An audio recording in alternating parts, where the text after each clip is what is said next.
Ciao a tutti ragazzi, bentornati e come sempre spero stiate tutti bene. Io avete sentito questa introduzione così un po' old style come si usa dire adesso. In realtà volevo approcciare diciamo questo mercoledì un'altra scala di quelle che abbiamo visto insieme quando abbiamo iniziato ad affrontare la questione delle scale modali. Così l'abbiamo affrontata, come abbiamo visto negli altri video, in modo più sonoro che tecnico, più così, più emotivo, no? Che tecnico nello senso più dettagliato del termine, nel senso che tutte queste scale sono dei mondi sonori, hanno portano con loro anche dei riferimenti magari, no? Che abbiamo tutti noi, discografici del passato, piuttosto che possibilità nuove da scoprire anche.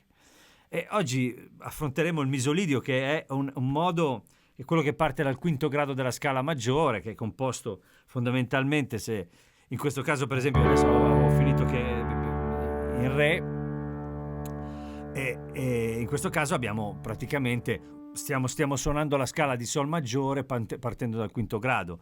In pratica la scala misolidia è composta da un tono, un semitono, un tono, un semitono e un tono.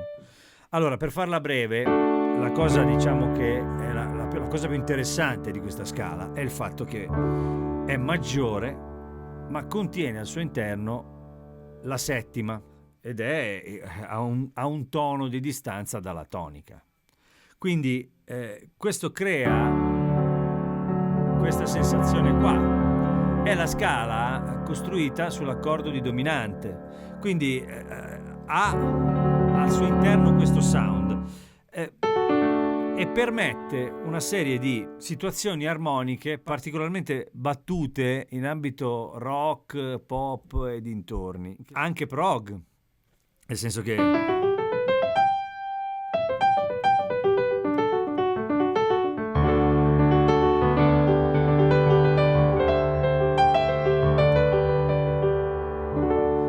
avete sentito queste cose, no? Allora, questa possibilità nasce dal fatto che se noi armonizziamo fondamentalmente questa scala, ci ritroviamo con questo tipo di accordi a disposizione.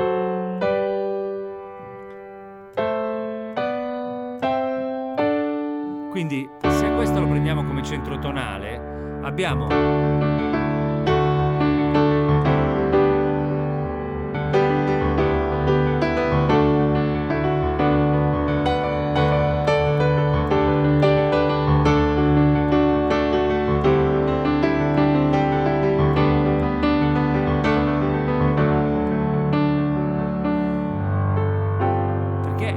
maggiore con questa settima che rende tutto un po' più in movimento, un po' più c'è un'attesa all'interno che però si conclude in modo maggiore, no? Molto, molto sorridente, molto solare, e quindi è quello che ci portiamo dietro da un sacco di tempo nell'ambito del rock, dove voglio dire questa cadenza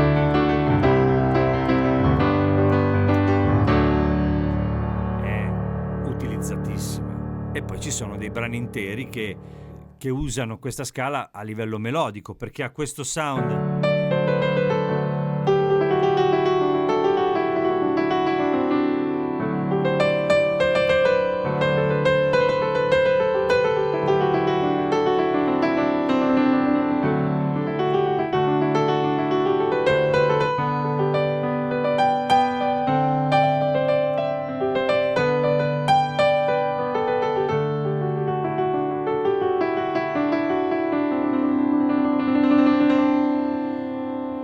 questo tipo di sound ora è, come dire, sentito così ci si ferma un po' qui, poi è chiaro che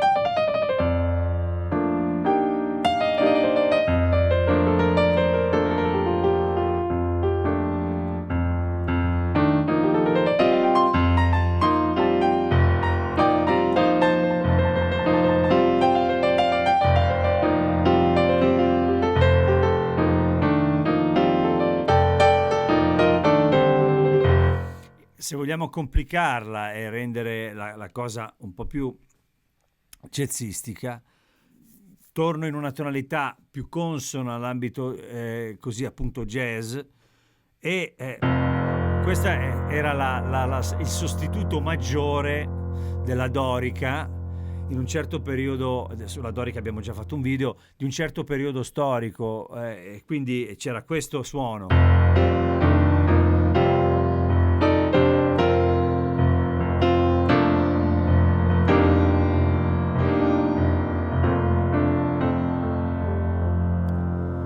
Quando si voleva creare un ambiente modale libero e così un po' free negli anni d'oro di queste cose, molto spesso questa era una soluzione in ambito maggiore, perché permetteva, appunto, dava questo sound, mentre la dorica, essendo minore,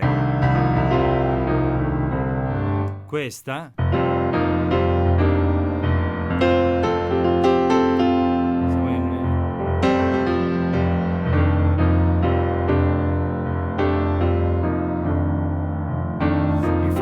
molti musicisti di quel periodo storico, quello dove si sono mescolati molto i generi e quindi si sono messe insieme le sonorità del jazz e le, così tra virgolette, le abilità che arrivavano dal jazz, l'improvvisazione, queste cose qui mescolate con il rock, con il sound del rock.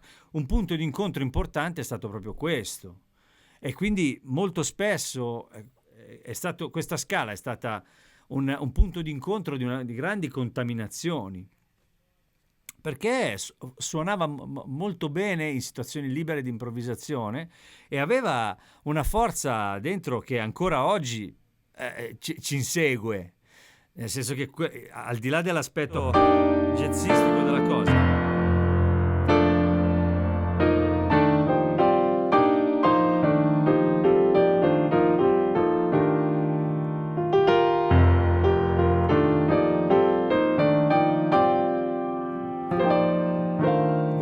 di sperimentare con un centro tonale sotto così, o anche con un groove magari in fa. È interessante giocare, perché ci sono un sacco di richiami anche discografici che arrivano appunto dal jazz rock, da quel momento lì, che io amo particolarmente. Poi mi rendo conto di essere un vecchiaccio, però insomma è stato un bel periodo musicale. Quello che volevo dire è che poi chiaramente da questo mondo dove siamo arrivati, tornando indietro, non so come dire, si capisce il motivo del punto d'incontro, perché se io passo da appunto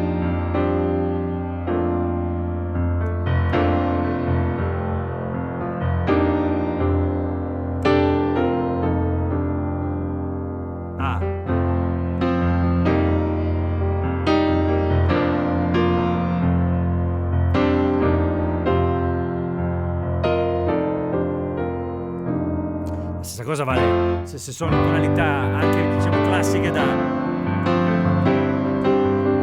rock, no?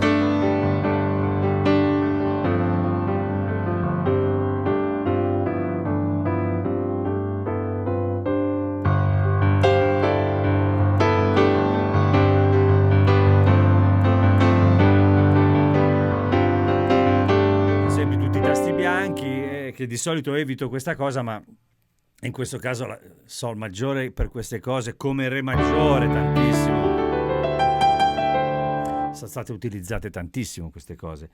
Un'altra cosa chiaramente importante è che tutte queste cose si possono poi così anche in ambito tonale utilizzare, nel senso che nel momento in cui siamo su una dominante, cioè noi se passiamo da fa settima per andare in si bemolle, siamo in quell'ambito. Magari alcune cose, alcune frasi che ci sono venute fuori lavorando su questo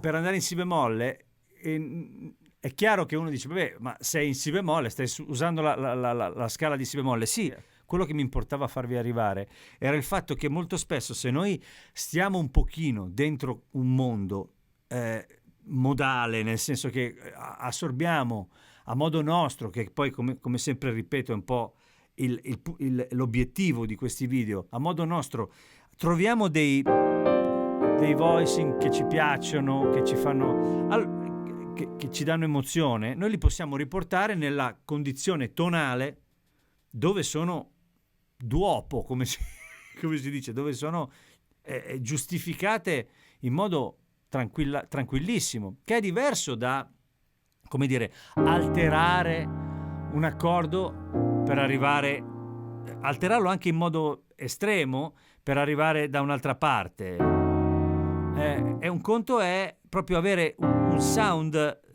magari se volete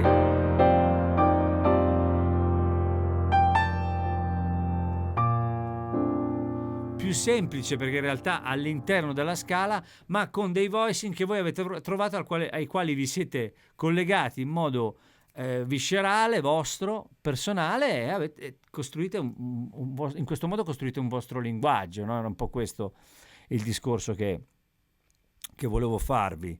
Questa è un'opportunità, le altre opportunità di questa scala le conoscete benissimo, sono quelle che poi vengono utilizzate in ambito appunto pop, rock da un sacco di tempo.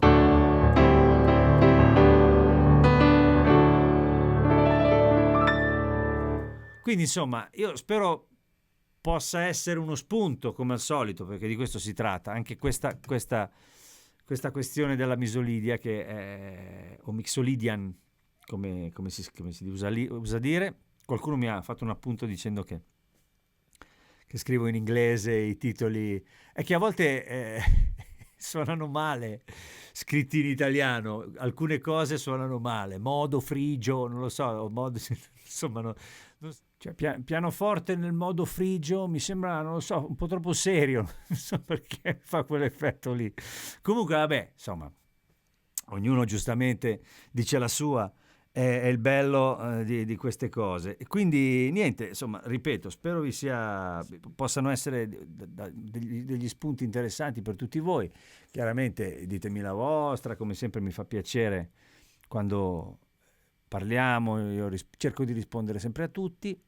E vi mando un abbraccio caloroso, spero che insomma siamo ritornati in una condizione complicata un'altra volta, e lo so, quindi niente, insomma io vi mando un abbraccio fortissimo e spero stiate tutti bene, meglio che si può, e ci vediamo sabato con un video. Io adesso ho da fare parecchi video, parecchie cose che mi devo mettere qua con calma, perché come dicevo nell'altro video ho avuto un po' di cose da fare, ma adesso dovrei riuscire a organizzarmi. Ho delle belle sorprese che potrebbero essere gradite, insomma. Vi mando un abbraccio fortissimo, ci vediamo presto, ciao ciao ragazzi.